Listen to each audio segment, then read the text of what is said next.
Finally এবারের রায়গঞ্জ এক্সপ্রো মেলা নতুন ঠিকানায় বসতে চলেছে আর প্রস্তুতির কাজ ইতিমধ্যেই শুরু হয়ে গেছে।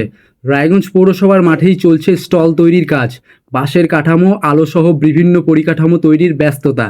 ধীরে ধীরে মেলার রূপ নিতে শুরু করেছে পুরো মাঠ।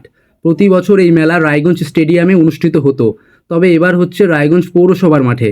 তোমাদের কি মনে হয়, আগের জায়গাটাই ভালো ছিল নাকি নতুন জায়গাটা?